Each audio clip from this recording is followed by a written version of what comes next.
Hi! If you're watching this video, I bet you're trying to find a Spanish course. In my channel, I'll be uploading regularly Spanish video lessons, beginning from the very basics, from the alphabet, Spanish phonetics, how to pronounce, and we'll start advancing and going through more complicated grammar, conversation lessons, dialogues, and I'll be feeding you with some tips that will really help you to be able to catch grammatical rules in a more natural way. So I want to invite you to join us and be part of our Spanish community. Questions and doubts and feedback and suggestions are also welcome. So thank you, and I'll be waiting. Hi, welcome to my second video on SpanishFreeLessonsOnline.com. Here we will review the Spanish alphabet, and I will show you how to pronounce, how to say each of the Spanish sounds, and you will try to repeat it and try to say it as I say, and that will take you some practice, but little by little, with effort, you will start becoming better at pronouncing the Spanish sounds, like the R, which is very difficult for English speakers, and some others. If you cannot see all what is written here while I teach it, later you can stop the video and try to increase it so you can read. Anyway, I will be saying it aloud, so it's not really that critical if there's something that you cannot read over here. Well, now I will start by reviewing every one of the Spanish letters. The first letter is A. Okay, look, here is the letter, and here I have written down how it should be pronounced, reading it in English, so as to imitate the sound in Spanish. So we have A. You would pronounce it A. So it's an open sound, right? It's not A, it's A. B. C. Ch. Why is this? Our C sound, when letter C goes together with a H in Spanish, that forms the sound ch, same as in English. So this is considered like an independent letter in the alphabet. This is che, D, E, F, G. Now look at this. You can see that to transcribe this sound in English, I have used H, E, H. In English, this would sound he, right? That would be a smooth, soft sound from the throat. That's right, like the English H, he. However, we don't have that smooth sound in Spanish. For G and for J, the sound is right? It's a rougher sound. It's not like H in English. It's so this is G.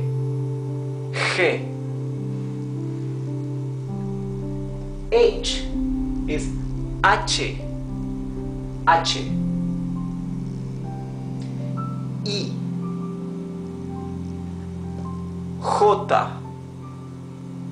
You see again the rough sound. It's not J with the smooth H sound of English. It's J. J. K.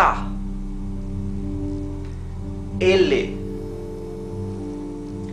L. Again, we have something similar to the CH, right? This is considered an independent, separate letter in the Spanish alphabet. Double L has its own pronunciation. It would be L, similar to the GL in Italian. So this would be elle, right? In some Spanish-speaking countries like Argentina and Uruguay, the sound would be sh, but for most other countries it's elle. So this would be elle. Later we'll see this. M, N, Ñ. This sound would be similar to the GN in Italian. This is written like an N with a tilde on top. Yes? Like a wave. This letter, so typical in Spanish language, is ñ. Ñ, ñ. Ñ. So the most similar way I have found to transcribe it in English was with N and a Y. Ñ. However, it's not exactly Ñ, it's Ñ. Right? O. P. This is very similar to English. P. Q. R. And here I guess you have to practice a bit. R. R. R. Later I will teach you when the R is pronounced with a rough sound R, and when it is pronounced with a softer sound R. Right? You have R and R. R has two ways of pronouncing, and we'll see that later on. S, T, U, V. This depends on the country. You can say this letter in two different ways. You can say W or W. One would be double V or double U. So both ways is okay. W or W. X. Y. Y literally means Greek I, right? To differentiate it from the simple I, this is the Latin I, and this is the Greek I. That's why we call this one either I or I Latina, and this one is called I griega. Zeta. I hope you can practice so you can repeat, so you can manage to say each one of these sounds the same as I. So let's try again. A, B, C, C, D, E, F, G, H, I, J,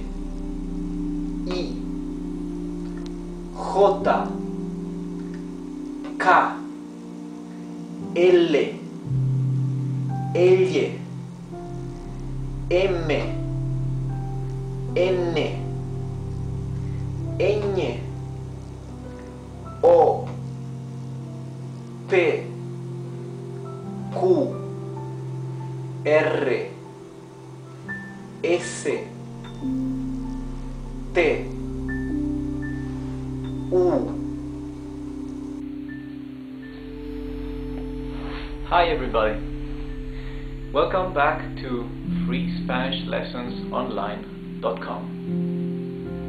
In this, my second lesson, my second video, I want to teach you some very basic words in Spanish that will be very useful, so we can later continue with some deeper things. In order to teach you some grammar, some sentence building, I first need to teach you some very basic words, that we need, for example, for conjugating, for showing examples. So that's what I want to do in this second video. So let's see this. First of all, if we want to conjugate some verbs, we need to know which are the names of the persons in Spanish. So we have yo will be I. Then we have some Spanish-speaking countries pronounce the Y as sh. Some others, mostly, pronounce it like y. So let's better use y. So this would be yo.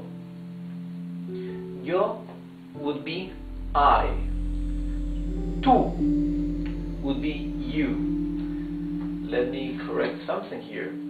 Tú has a tilde. This is a Spanish tilde. Later on, I will teach you the rules when we do need to use a tilde for a vowel and when not. Tú is singular for you. Él is he. Ella is she. Nosotros, we. Ustedes or vosotros would be the plural for you. Ellos would be they. So, let me repeat again what I mentioned in the first video. For the second person in plural, so for you plural, in Spanish we have two words, ustedes and vosotros. As I said before, vosotros is the word they use in Spain. Ustedes is the word used for you plural in all Latin American countries. Both of them are correct, academically correct. Both of them are recognizable and understood and accepted in every Spanish-speaking country in the world. So you can feel comfortable with any of these, right? You have to remember that the conjugation of verbs will change for whether you use ustedes or vosotros. And I will teach you that later. For now, just remember that you is ustedes or vosotros. So let's see this again. Yo. Yo. tú, tú, él, ella,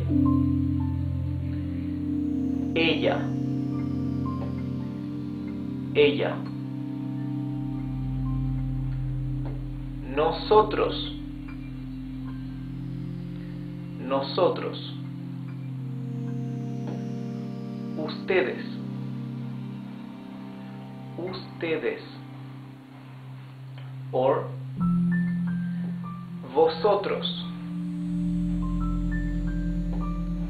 vosotros, ellos, ellos. Spanish is a very regular language. Spanish phonetics and pronunciation is very regular. So, you write as you pronounce or as you read, and you read as you write. Exactly. So, if you know how to pronounce every sound in every situation, every letter, you should be able to read correctly. So, Y, the Y, Y is pronounced Y. So this would be yo, yo, tú, él, ella. Remember that? We saw in our video dedicated to the alphabet that double L is one single letter according to the Spanish alphabet. So this would be ella, nosotros, nosotros, ustedes, ustedes, vosotros, vosotros, ellos. Right? Again, we have double L, that is one sound and one character in the Spanish alphabet. Ellos, ellos. So these are the 6 persons we need to learn to conjugate verbs in Spanish and to speak. The first 3 of the singular, the last 3 correspond to the plural. Now, before we learn how to conjugate, and before I even teach you verbs and vocabulary, I want to teach you the 4 perhaps most important verbs in Spanish, and why they are also very important, because they correspond to the 2 auxiliary verbs in English. However, while you have one verb in English, to be, and another verb in English, to have, each of these corresponds to 2 Spanish verbs to mean the same thing depending on which case or what you're trying to say, right? So, the verb to be in Spanish can be ser or estar, depending on the use. Ser would be to be, or estar would be to be. We will learn that later on. For now, I just want you to learn and remember these 4 verbs in Spanish. Haber and tener corresponds to the verb to have in English. So, let's read this as in Spanish. I told you, you write as you read and you read as you write. So, ser, ser. Estar, estar. Haber, haber. Tener, tener. Right? These are the 4 verbs I want you to learn today. Check this out. I read this haber. Hello again. So, we were saying that I wanted to show you that this verb, haber, we can see that it begins with letter H. Letter H, A, B, E, R. However, when we read it, we say haber, right? We don't say chaber or haber. That's because in Spanish, letter H is totally mute.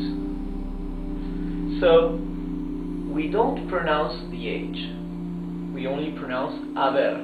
Not even like in the smooth, soft sound in English or German, where H is right? In Spanish, H is totally neutral, it's invisible. So, this you would read haber. When is H pronounced with a sound? Only when it is combined with letter C, same as in English. CH is ch, right? So let's read this again. These 4 verbs are probably the most important verbs in Spanish. Ser, estar, haber, and tener.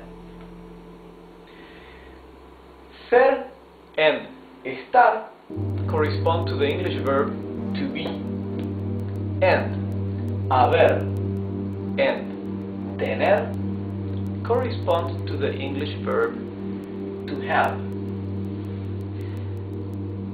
Right now, we won't learn how to conjugate verbs.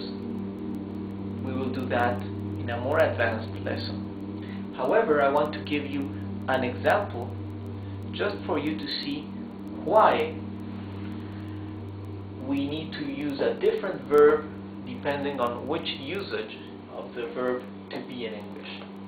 So, for example,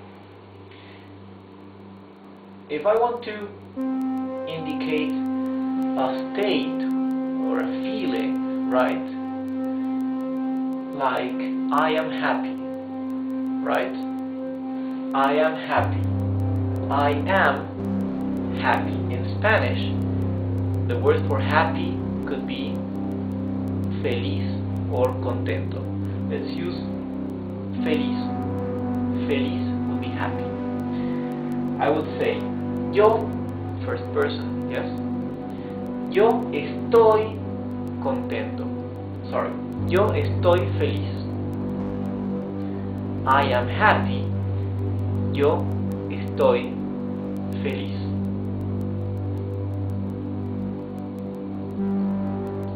You can see estoy is an irregular conjugation of verb estar.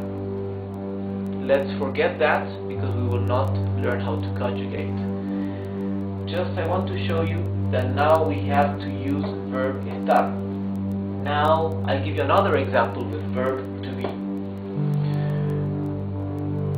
Something that does not refer to a state, but something more permanent. Let's see. My name is Rodrigo. I will say, I am Rodrigo.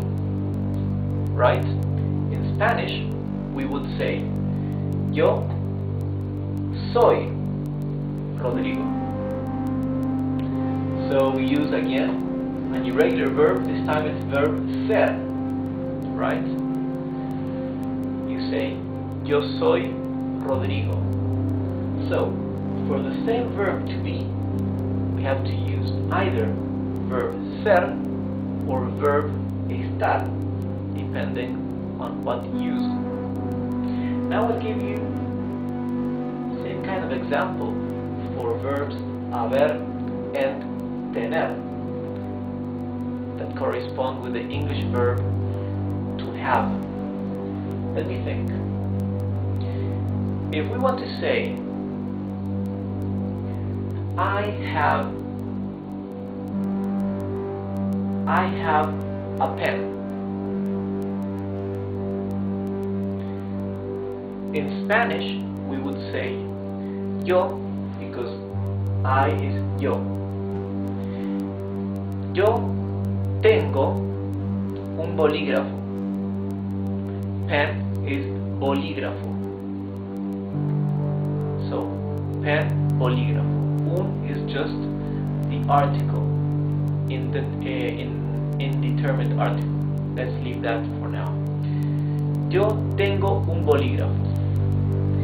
I use the verb tener. I have a pen. Yo tengo un bolígrafo. Again, it's an irregular verb, so it's more difficult. Now, I will use the verb to have again, but in a different situation. Let me say now, let's use verb to have, but this time to have in its auxiliary form, right? I have made, right? So verb to have is used just as an auxiliary verb. I have made. In Spanish, made is hacer, right? Another irregular verb that would conjugate to hecho. So, I have made would be yo he hecho, right? Yo is I, he would be the auxiliary form of verb to have, but in Spanish, hecho, made. However, he corresponds not this time to verb tener, but to verb haber, right? So, in Spanish, the auxiliary verb is verb haber. Let's write A-U-X. This is the Spanish auxiliary verb. Yes? So, you can see verb to have in Spanish translates as verb tener or verb haber. When you're talking about the auxiliary verb, in Spanish it's verb haber. When you're talking about I have something, in Spanish it is tener, verb tener. Yes, I have a pen. Yo tengo un bolígrafo. So, later we will review this again and I'll show you how to conjugate these verbs. Now I just want to show you a little bit of basic and essential vocabulary that will be useful for the next lessons. Of course, what can be more useful as for vocabulary than learning how to say yes and no? In Spanish, the word for yes is sí. The word for no is no. I guess you know that already.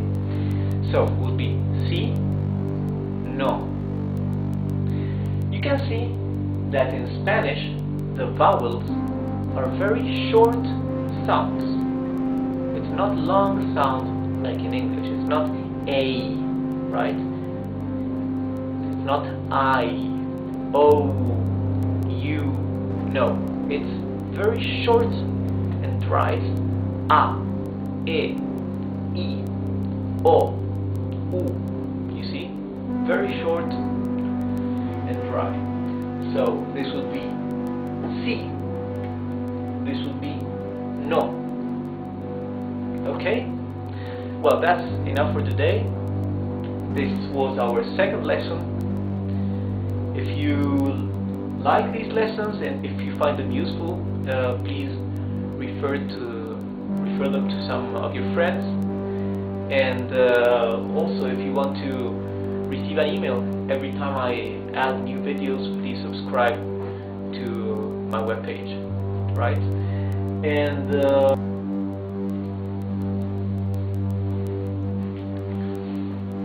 hello guys, we're back with the Spanish free lessons online.com. So I'm happy you're back here again in class, and today we will review some special sounds and pronunciations from Spanish. So in this video I will show you how we will pronounce, how we will read the following letters, right? And I'll try to give you an example for each case. This is not actually to teach you vocabulary at this point, because this is one of the first videos, but it's very basic that you learn how to read some consonants and some vowels. That will give you an idea of how these sounds are pronounced, and later on we will be able to pass to deeper topics. So let me start. I will first show you how each one of these sounds is read or pronounced, and then I'll probably make a second part to this same lesson where I will give you an example for each one of these cases, so you can see it in a more practical way. You can understand what I mean with each pronunciation. So first I will read these, and then I will post video number 2 for this lesson, and I will give you specific examples of words for each one of these examples. Okay, so let's start. We have where do I have a pen? Here. So we said we have the R in Spanish has a very rough sound. It's r, right? So different from English R that is so smooth.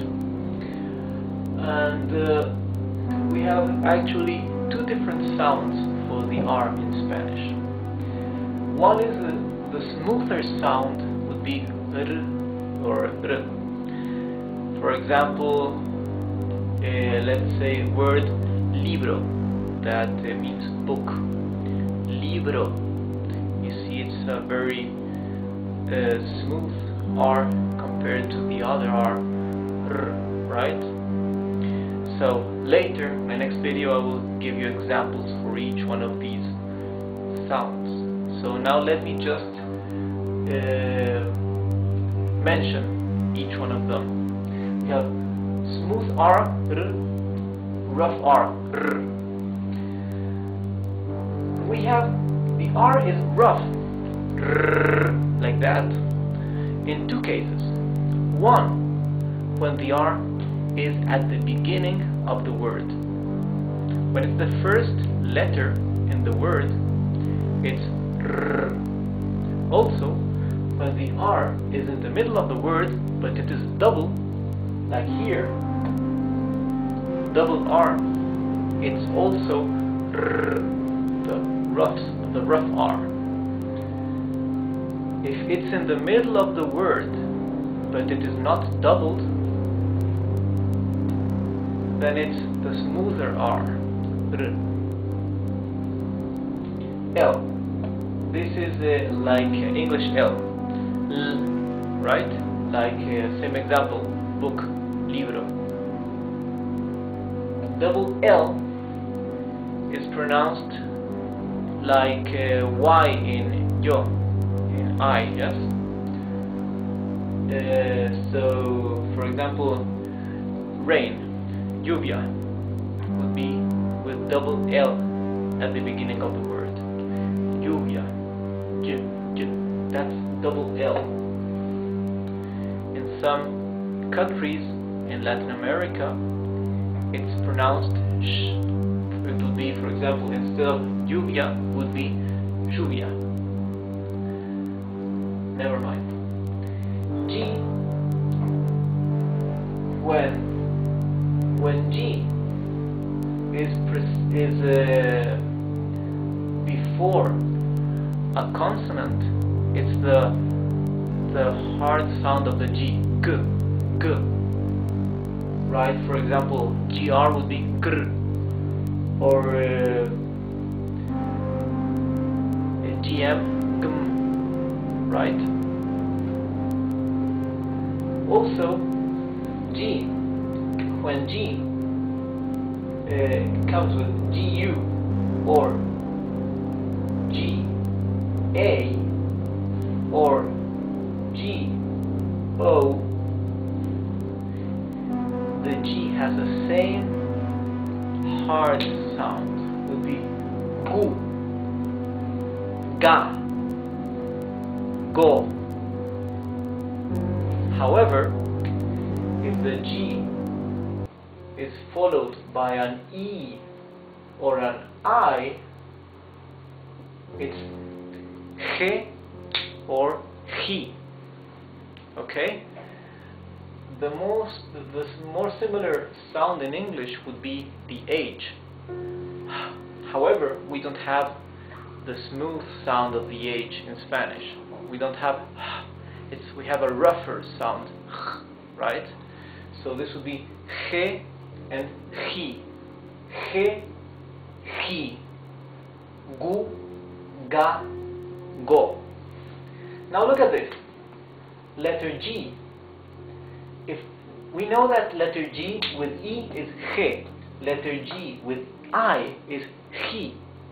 However, if in between the G and the E and the G and the I we add a U, like here, this would be read ge. This would be read gi. Yes? Ge, gi. So this would be ga, gu, go. Ge, gi. So keep in mind this peculiarity of letter G followed with letter U. Ge, gi. And similar to this is the behavior of letter Q. Letter Q is a funny letter in our alphabet, because letter Q, we just use it for followed by U and combined with E and combined with letter I. Yes? Here we read ke, ki. Ke, ki. Ke means the word what. Ke, what. Ki is nothing, but if we add, if we finish the word quien, this means who. Now let's continue with letter Y. Y in Spanish is Y. Y. Y has two possible sounds. When the Y is at the end of a word, or when the Y is just by itself alone, Y is read E. Okay? Would be like a double E in English. So, for example, the word end, right? A-N-D, end in English. In Spanish is E. So if you want to concatenate two nouns, in between you put the word E, this Y, right? Y. For example, you want to say a book and a pen. That would be un libro y un bolígrafo.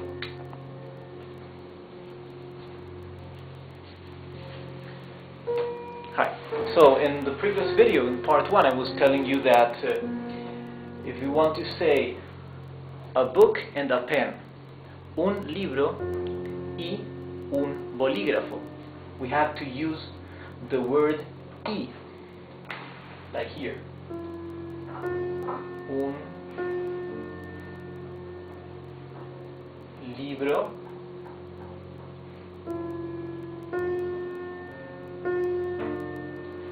y un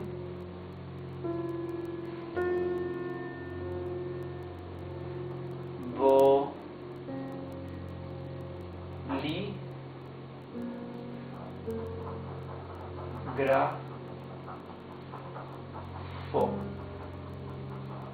Okay. Un libro. Un libro. This means a book. Y un bolígrafo. This means and a pen. So as you can see, the letter Y, this is a word by itself, okay? That means this is the same as A, N, D in English. So, when this is a word by itself, or when it is the last letter in a word, it is pronounced E. E. However, when it is followed by a vowel in the same word, like here, for example, look, this is yo.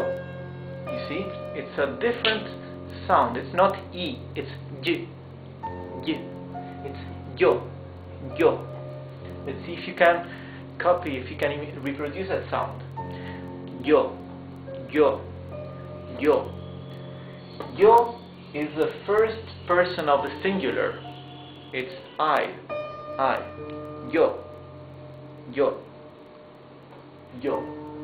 Okay? Now, letter W. This is W or W. W or W. Depends on the country. They say it one way or another, but it's the same thing. Never mind. So, W, this is a word that the letter W exists officially in the Spanish alphabet, but it's used exclusively for imported words that come from other languages. For example, show. Okay? There is a Spanish word for show. However, these words that are incorporated into Spanish and are also accepted in Spanish language, they keep the letter Y, like I said, show. Okay, I I don't need to explain what this is because it's an English word. Also, whiskey. Okay. Well, you know how to spell whiskey. Whiskey, for decades, for many years, the English word was incorporated into Spanish and accepted by the Real Academia, the official institution of Spanish language, and it kept the letter W. Later on, it was Spanish. It converted the word into something more Spanish. So now there is an official word that I don't like it very much, but it's the official word in Spanish for whiskey. That would be this: whiskey. Okay? Later I'll explain to you why letter U has these two dots there. We'll see that in another lesson.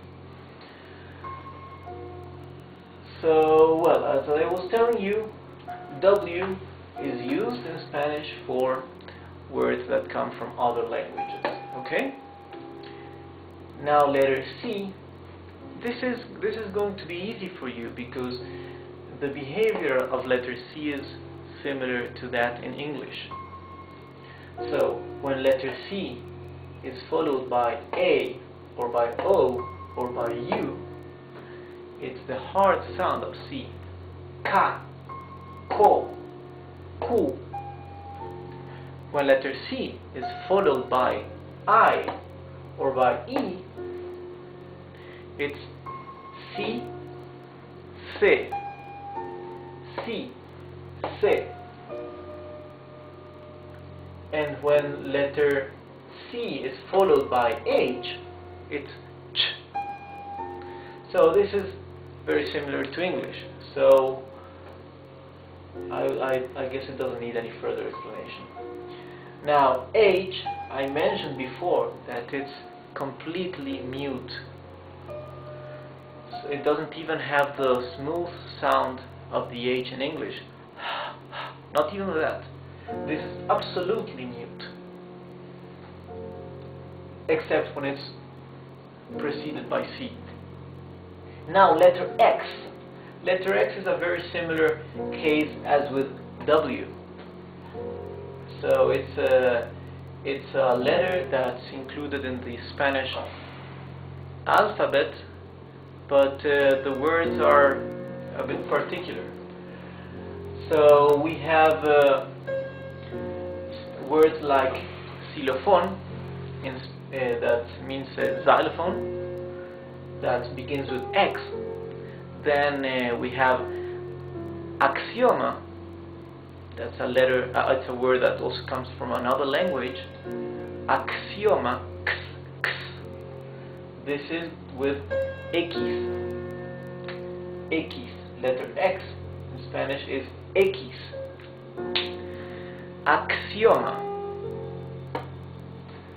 Okay.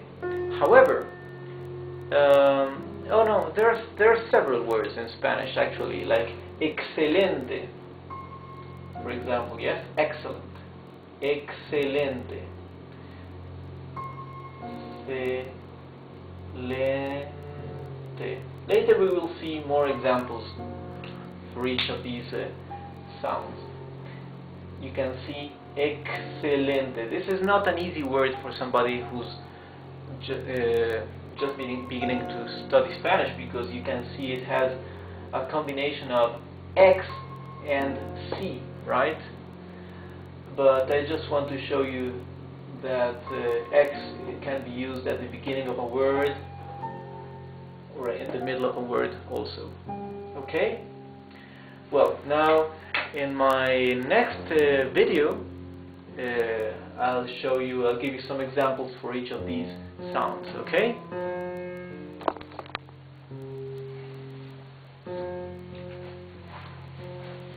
Hi again. In this video we'll be finishing the lesson we had started with reviewing the sounds for each of these letters and how to pronounce them.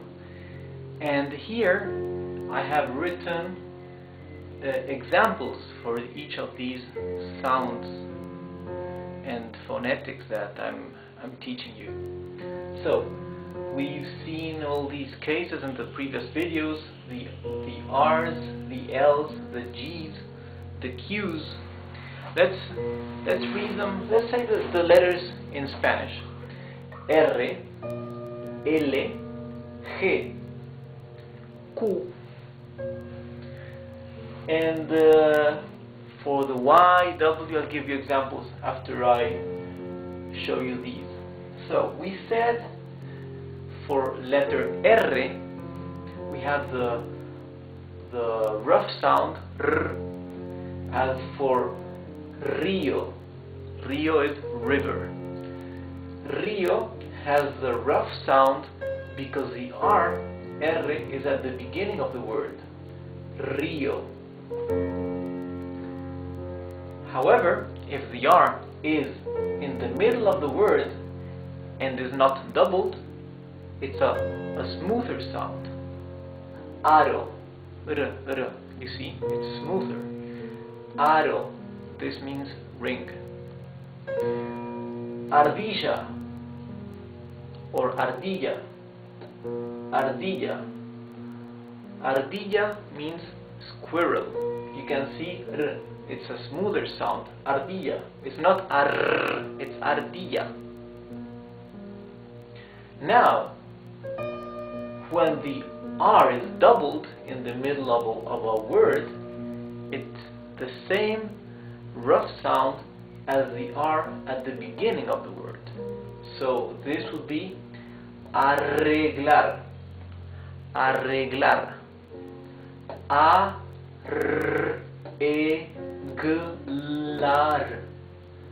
Arreglar. Arreglar means to fix. It's a verb. L is when the L is single, just one L, it's as in English.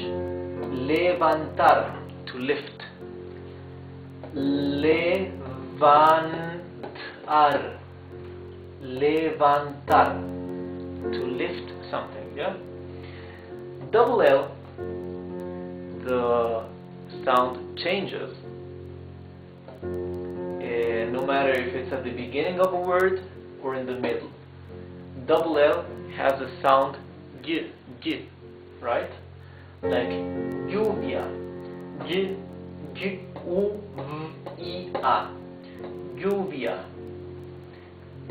Calle. Calle. Lluvia means rain. Calle means street. Letter G.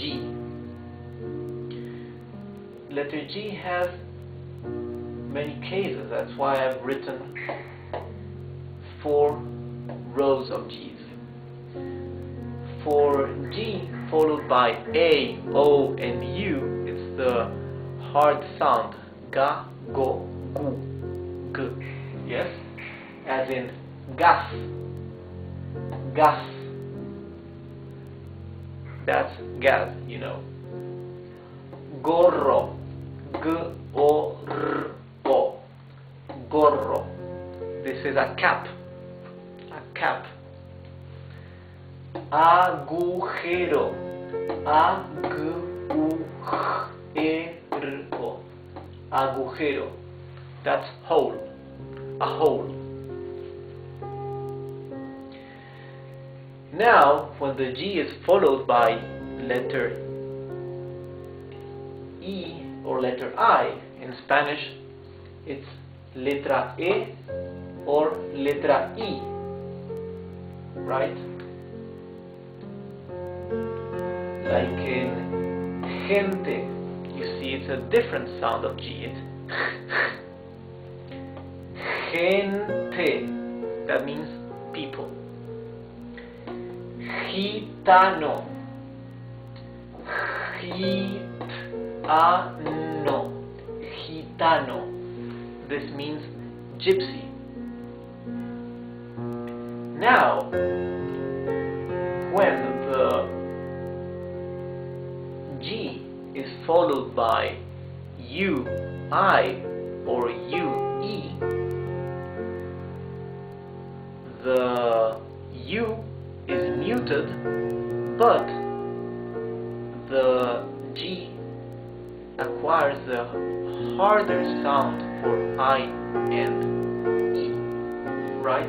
For example, we have said that this will be he. However, if we add a letter U in the middle, it will be gi. Same with E, right?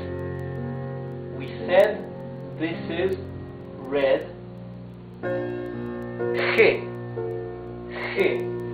However, if we add a U in the middle, it is ge. So I haven't found an example for ge, but we have for the G-U-I, we have the word guisado. That is a stew, to eat, a stew. Guisado. Now there is a very funny case with letter G. What if you want to pronounce G-U-I or G-U-E, but you don't want the U to be muted? You want to pronounce it really, right? You cannot write it just like this, because here the U is muted according to the rules of Spanish language, yes? This would be ge. What happens if you want to read gue? How do you do that? Gue. You use these two dots that in Spanish are called diéresis, although don't worry to remember the name. These two dots here say that this U is going to be pronounced even if it's followed by an E or an I. So this now is gue. This would be gui. Okay? I haven't come up with any example for gue, but for gui there is the example pinguino, penguin, yes? I-N-G-U-I-No, pinguino. This is a penguin, okay? Now, for letter Q, letra Q. We have Q is always used followed by U, E, or U, I. There are no other cases of letter Q. So here is an example for both uses of letter Q. I will spell this in Spanish. Q, U, E. Q, U, I, E, N. So here it says que. Que means what. Here it says quién. Quién means who. You can see that the U is muted. You don't read this que. You read this que. So this is que and this is quién. The U has no sound. If you want to read the U, if you want to say, let's suppose we want to say que. Que is not a word, it doesn't exist, but if we want to say the word que and write it down, we will not use Q, we will use C. Okay? Here it says que. Right? Okay, now let me give you an example for letter Y, Y, for letter W, for C, for letter C, for H, for letter H, and for X, or letter X.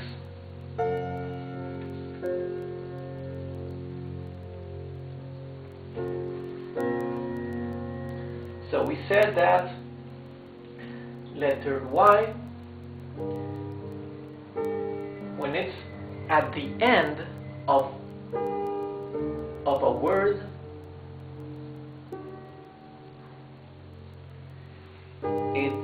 it sounds E, as simple as that, E. Also, when it is a word by itself, it is E. This word E is like the word end in English, A-N-D. Okay? You will say a book and a pen. In Spanish you would say un libro y un bolígrafo. So, letter Y at the end of a word or alone is E. Here it says hoy. Hoy. H is mute, so you pronounce the O and the Y. Hoy. Hoy means today. Now, letter Y, when it is followed by a vowel, would be, for example, yo, or cayó. Okay? I'll show you these two examples. When letter Y is followed by any vowel, the sound is y. Yo, I. Cayó. Cayó is fell. Something fell. Okay? It's a conjugated word. Verb. Something fell. Cayó. Cayó. Yo, I. So now with W, I think the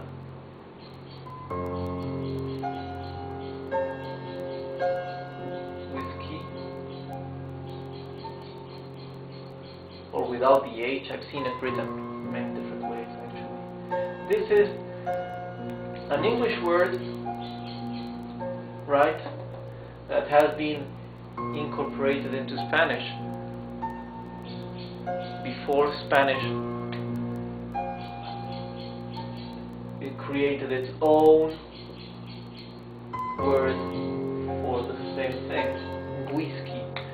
But for decades this word was used for whiskey.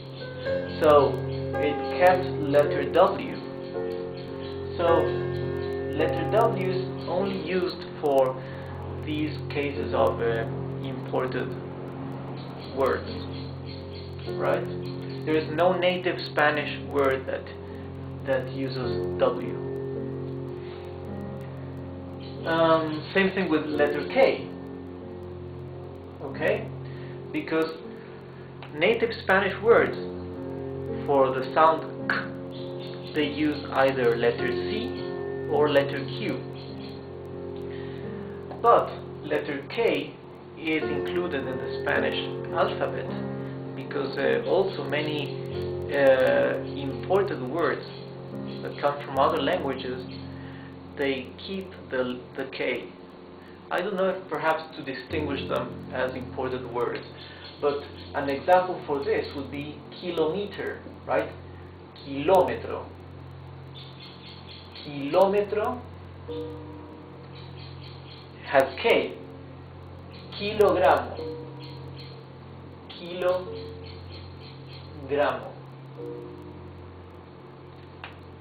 Kilogramo. Kilómetro. Okay? So these words that come from Greek and many other words also, but all those imported words have K. Of course, you can also write them down with Q, and it will be accepted. Kilómetro. Okay? But usually it's written with K. So W and K exist in the Spanish alphabet, but they are used for words that come from other languages. Okay? Now,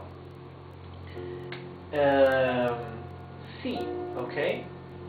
Letter C. The soft sound for C,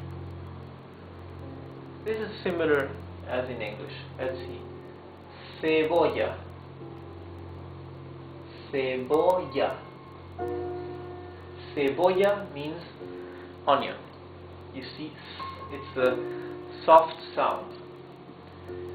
Cielo. Cielo. Cielo. This means sky. Now the hard sound, k. Let's use the same example we used before. Calle.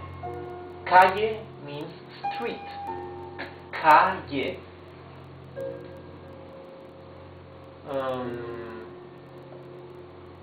Cosa.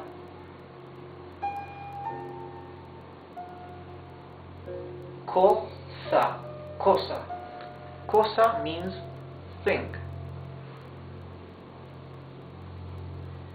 And cubo. Cubo. Cubo. Cubo means cube. Now let's a case with CH, same as in English, would be chocolate. Chocolate.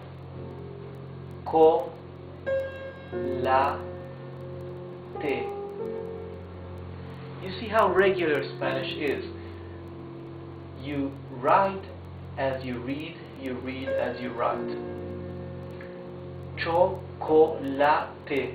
Even the accent in the right syllable, you can always know. Even if you have never heard the word before, if you know the rules of Spanish, you can always know in which syllable the accent is going to be located. Let's see H. H is muted and can be at the beginning or in the middle of a word. At the beginning or in the middle. At the beginning, an example is hoy. Hoy is today. We saw it here. Hoy. Today. In the middle of a word, alcohol.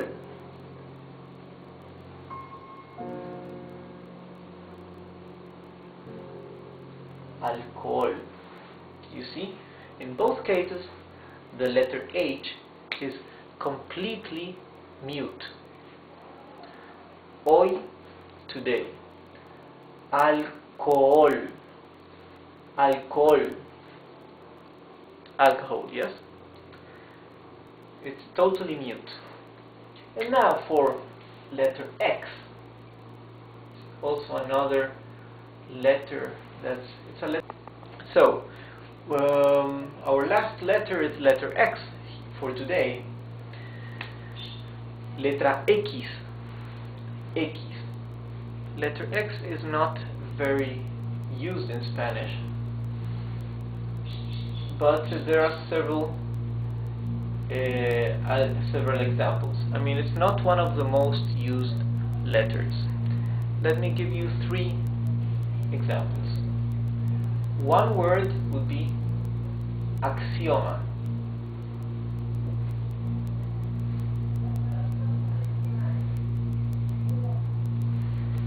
Axioma.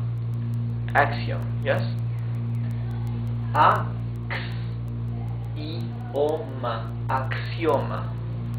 So the sound of the X is x, x, same as in English. Another word, excelente.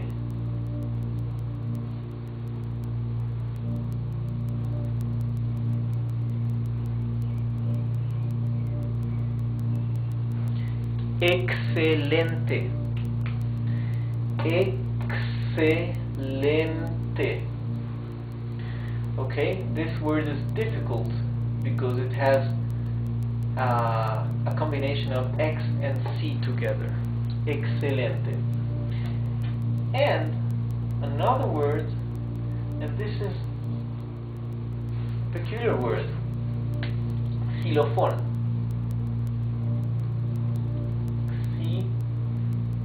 Xylophone.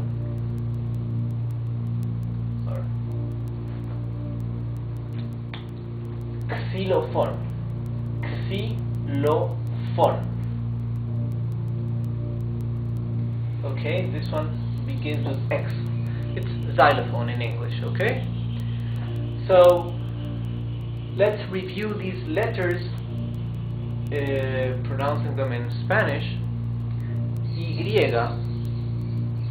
Y, W, K, C,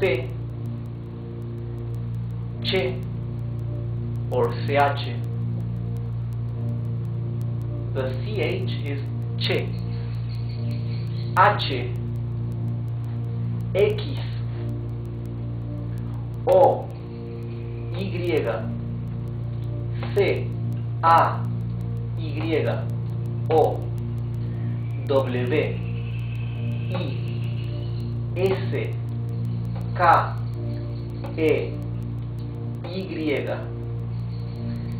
G, U, I, S, Q, U, I. Okay? Try to do the others. C, E, B, O, L, L, A, C, I, E, L, O. Okay? Double L, you can say L, L or elle, because double L, remember, in Spanish is a letter of itself. Double L is letter elle, elle.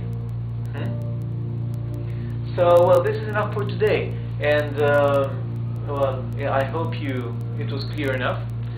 So you can watch it again. You can stop it whenever you need to stop if you feel I'm going too fast. You can post any questions or comments in the blog, or go to contact and send me some questions if you have about the course. Later on I will also post some exercises for you to practice, and if you like the videos, then come back soon to my website, because I will be posting new videos, and also recommend it to your friends if you know anybody wanting to learn some Spanish. Okay? Well, so have a nice day, and I see you soon.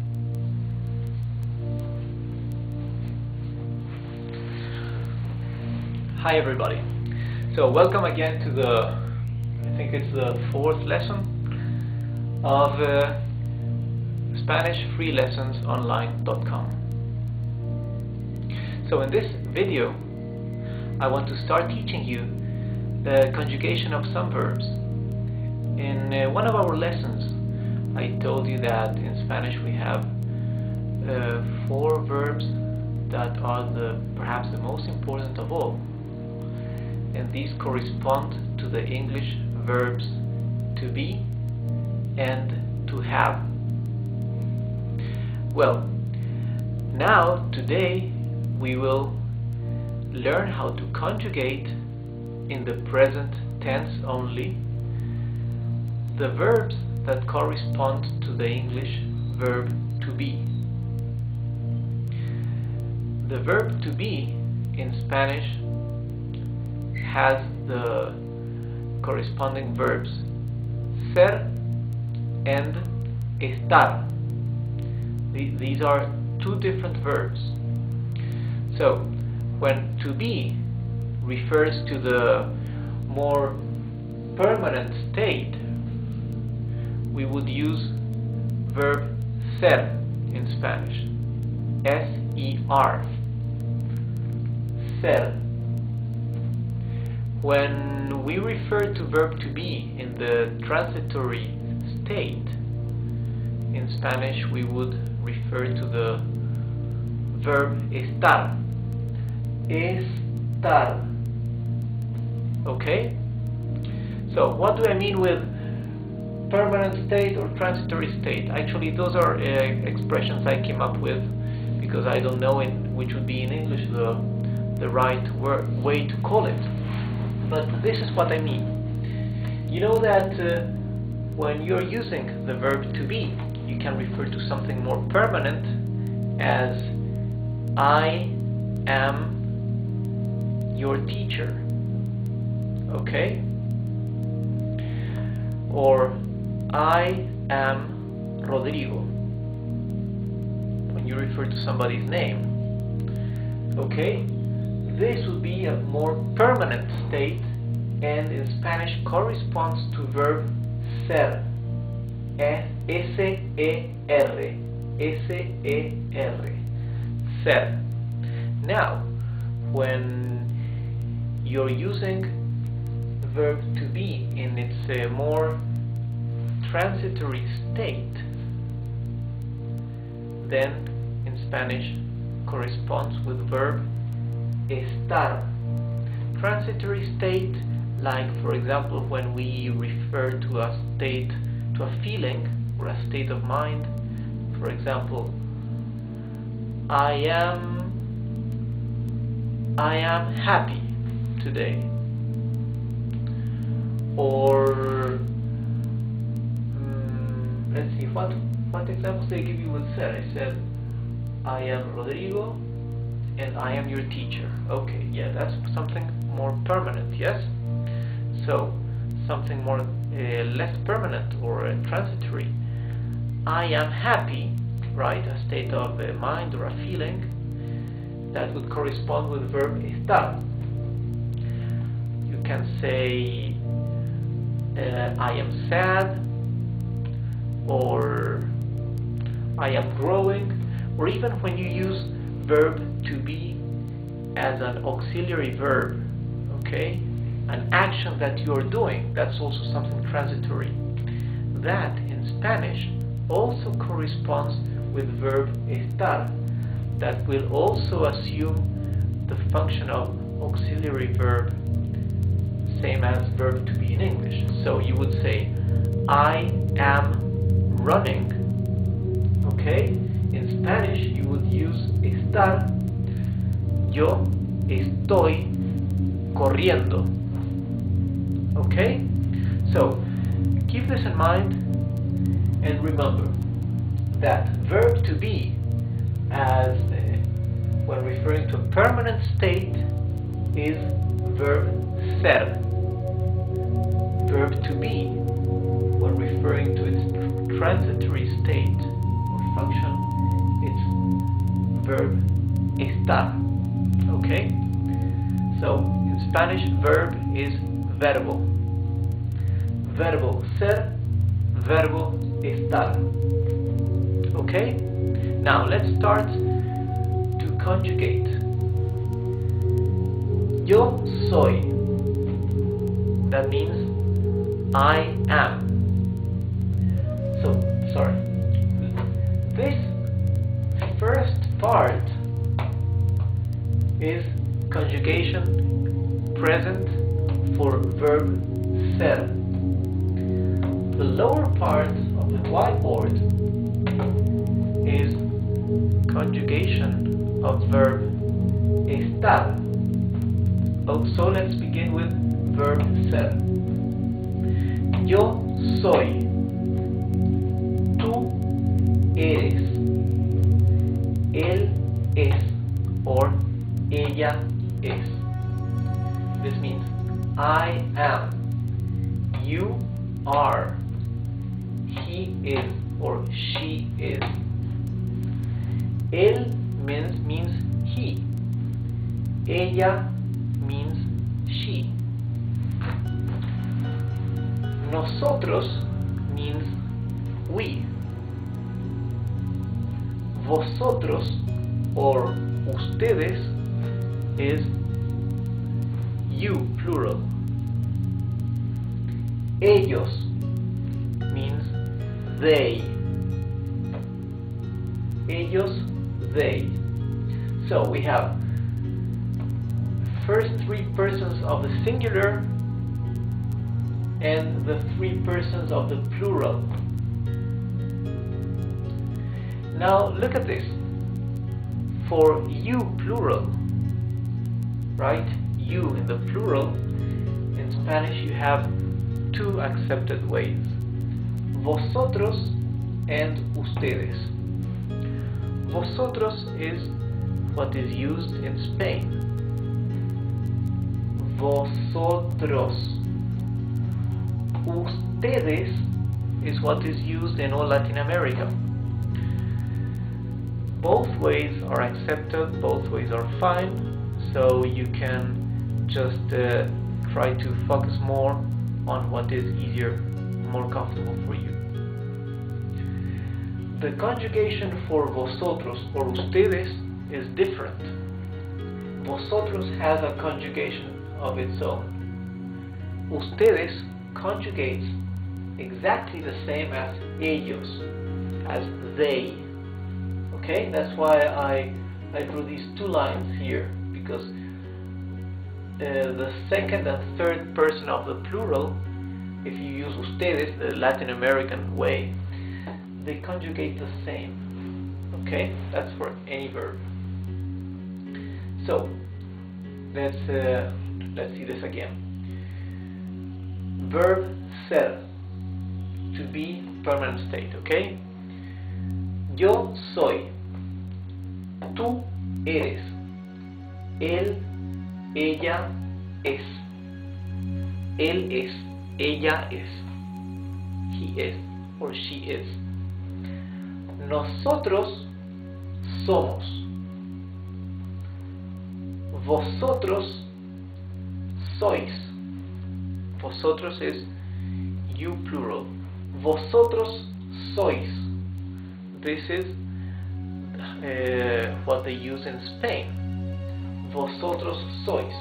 In Latin America, they would use ustedes son, right? For you, plural.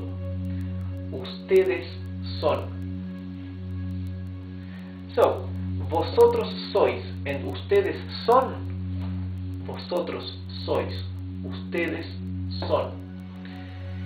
Is exactly the same thing. Both ways are academically correct. Both ways are understood in any Spanish-speaking country in the world. Only that Spain uses this one, Latin America uses this one. Ellos, they. Ellos son. Now let's see the conjugation for verb estar. So let's see. Let's see how to conjugate verb estar. Estar corresponds to verb to be, but in its transitory state. Okay? So this is yo, tú, he. Sorry, tú is you. Él, he, ella, she, nosotros, we, vosotros, you plural. Ustedes is also you plural, but in Latin America. And ellos is they. So, for the difference between vosotros and ustedes, I mentioned it in the previous video, okay? So just, I hope you watched the first part of this lesson, the first video, because I mentioned that vosotros is used for in Spain, while ustedes is used in Latin America, but both ways are accepted everywhere. Just have in mind that the verbs conjugate differently whether you use vosotros or ustedes. Vosotros has a conjugation of its own, and ustedes uses the same conjugation as ellos. They, ellos. Okay? So let's see this. Verb estar. Yo estoy. Tú estás. Él está. Or ella está. Ella means she. Está. Nosotros estamos. Vosotros estáis. That's you plural. Vosotros estáis. The other way for saying you plural is ustedes. Means the same thing as vosotros. But ustedes, you don't say ustedes estáis. You say ustedes están. Okay? And they, ellos. Ellos están. Ellos están. So let me give you an example. So when we said earlier, let's use verb ser with we use it for feelings. No, sorry, not for feelings. I mean for something permanent, like something, a profession, or your name, something that's not transitory. For example, I am a lawyer, or I am Rodrigo, my name. In Spanish you would say yo soy abogado. Abogado means lawyer. Or yo soy Rodrigo.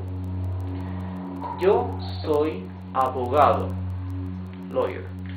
Tú eres abogado. Él es abogado. Ella es abogada.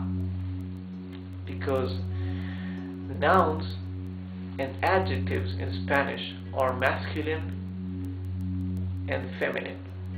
So, abogado, if you refer to masculine, it's abogado.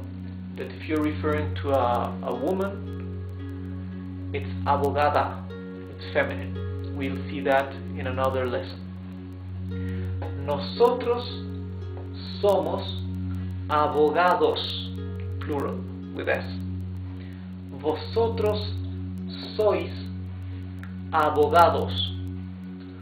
Ustedes son abogados.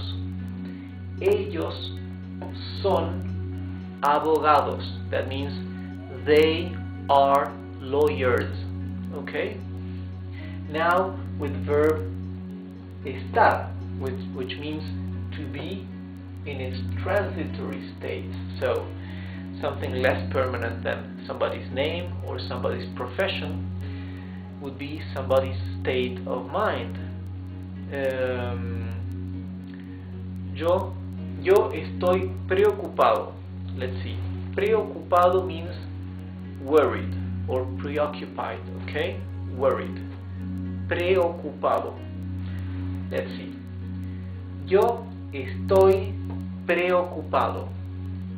Tú estás preocupada. Preocupado. If I'm referring to a man, it's preocupado. If I refer to a woman, preocupada. So, él está preocupado. Ella está preocupada. Ella is a woman, she, so it's feminine. Nosotros estamos preocupados. Vosotros estáis preocupados. Ustedes están preocupados. And ellos están preocupados. Here, for the plural, also applies masculine and feminine. So, if I'm referring to vosotros, if you, for example, second person plural, if it's feminine, it would be vosotras, okay, with a.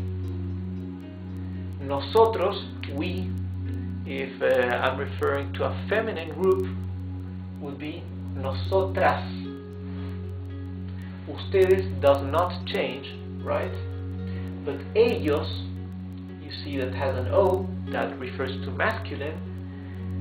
When you refer to they as feminine, you refer to ellas, okay?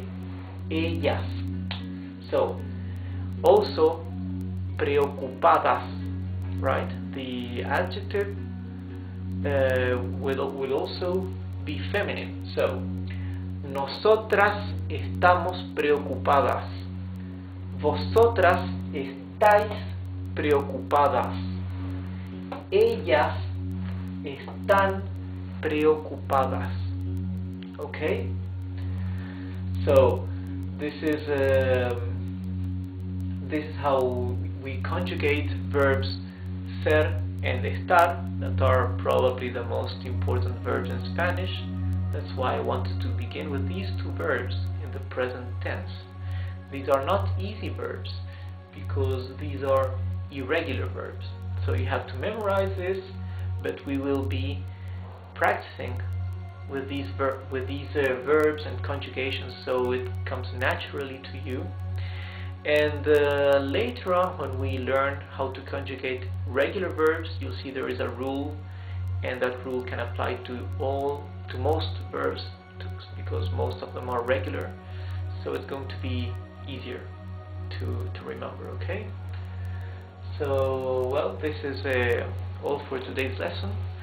If you like it, just return for the next videos I will be posting, and you can also refer to your friends if you know people that want to learn Spanish. So, having said that, I'll see you next lesson.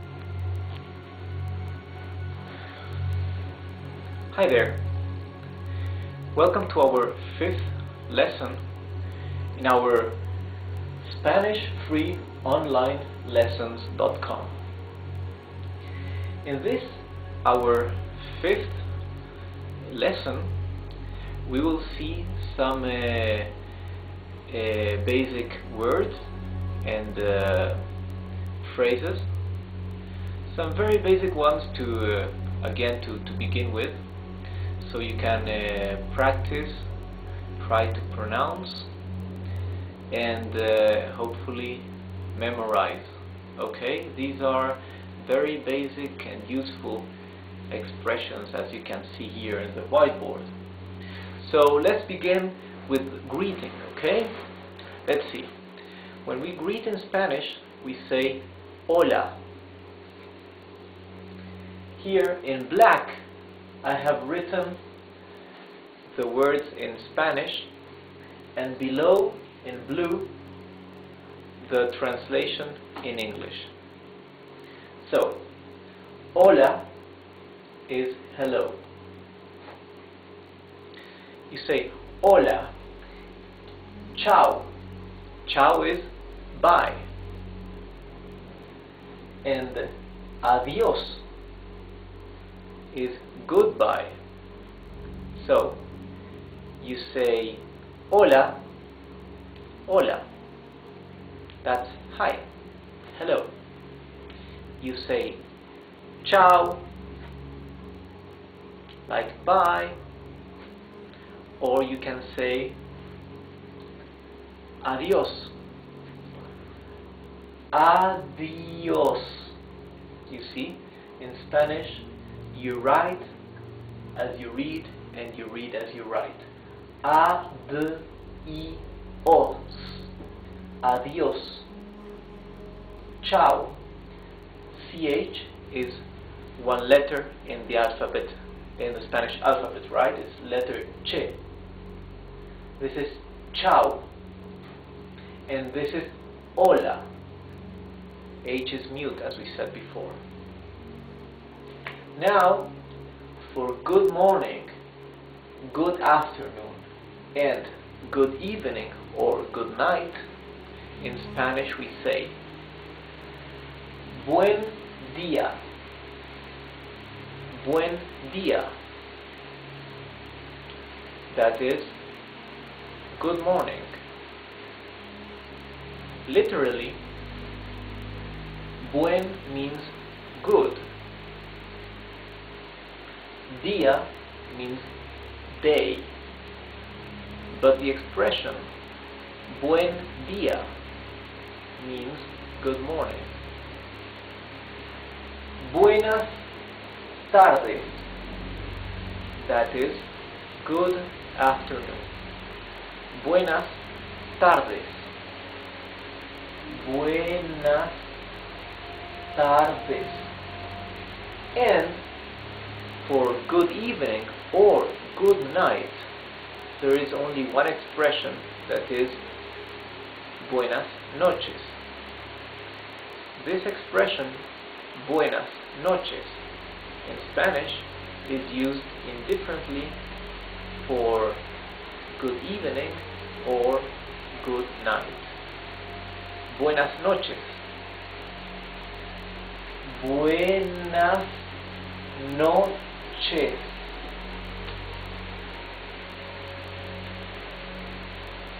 Hasta luego. See you later. Hasta luego. Hasta means until. Luego means later. So, literally, this means until later. Hasta luego. Hasta mañana. That is, until tomorrow. I see you tomorrow. Hasta mañana. Can you recognize the letter ñ here? It's like a letter N with a tilde here, right? Okay? A tilde. Actually, in Spanish, a tilde is this little line here. That's what we call tilde. Tilde. This here. Or we also have a tilde here, okay? Yo. And we learn later on the rules for the tildes. So this, what the letter ñ has, this wave, let's call it tilde, because I know in English it's that's how you call it. So this hasta mañana, see you tomorrow. Now, please, thank you, you are welcome. Por favor, gracias, de nada. Por favor, that's please. Let's see. this is formed by two words. Por favor. Por favor.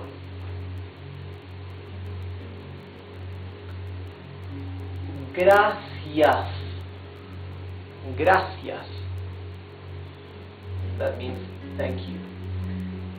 De nada. You are welcome.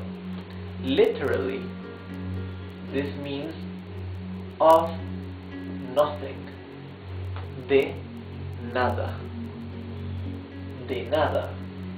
You are welcome. ¿Cómo está usted? Here we have three words. That means, how are you? But now pay attention at this. For referring to the second person of the singular, you, in Spanish we have a formal way and an informal way. Usted would be the formal way or formal mode. Tú would be the informal, okay, for you informally. Tú. This is what we've seen in the previous lesson when we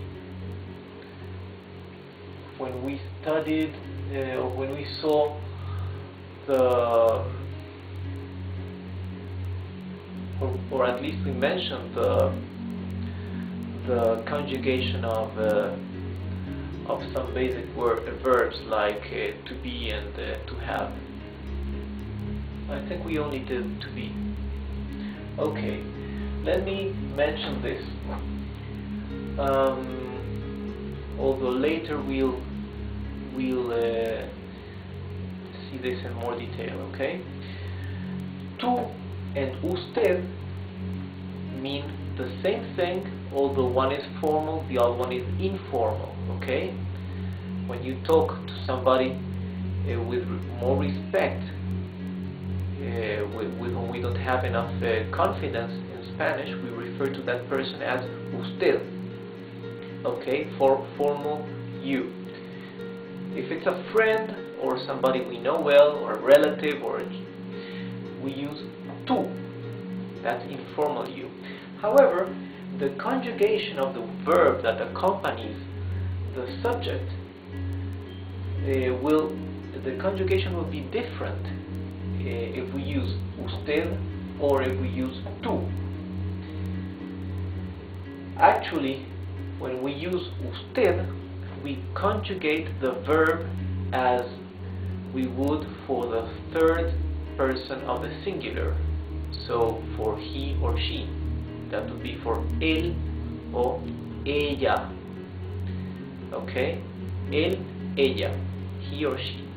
That third conjugation of the singular will be the same for usted. Okay, let's go back to this. How are you? Formally would be ¿Cómo está usted? ¿Cómo? Okay, so we were reading how are you? Formally would be ¿Cómo está usted? ¿Cómo is how, literally. Está means are, okay? Usted is formal you. Would be ¿Cómo está usted? Now, if you want to say the same thing but informally, that's what we usually use more in a conversation, we would say ¿Cómo estás tú? ¿Cómo estás tú? And you can see that we have changed usted for tú, right? For informal you. But also the conjugation of the verb, as I said before, changes, right? Está and estás. And that's because estás would be the present conjugation of verb estar for the second person of the singular, you. But, as I told you, if you use the formal mode, usted, the conjugation that is used is the same conjugation you use for él or ella, right? So let's see. If we replace usted for él, that means he, we would say, ¿Cómo está él? How is he? And if we use usted, it's the same conjugation of the verb. ¿Cómo está usted? ¿Cómo estás tú? How are you? So we would reply to this question, very well, thank you. And you? Muy bien, gracias. ¿Y usted? That if we want to ask back informally, or else we can say ¿y tú? ¿Y tú? Let's see again. Muy bien, gracias. ¿Y tú? If we say it slowly, letter by letter, would be muy bien, gracias. ¿Y usted? Or ¿y tú? Muy means very. Bien is well. Gracias, thank you. Y is and. Usted or tú means you, formal or informal. Now look at this. This is something very minor, but this is the proper way of using the sign, the question signs in Spanish. You open the sign, the question mark, and you close it, right? In English, you just use a closing mark at the end of the sentence. In Spanish, the right way of using it is you have to open the question mark where the question begins, and you close it where the question ends. As here I opened it and I closed it. Okay? That's the right way. That's what you will see written on essays, books. That's how people should write. Although for matter of simplifying the writing, people in emails and chats, now they are mostly avoiding the opening sign mark. Okay? But just wanted to let you know how it should be. So this is the end of our fifth lesson, and I hope it was useful. So just come back to watch my 6th lesson when I post it very soon. Okay? Thank you, and have a nice day.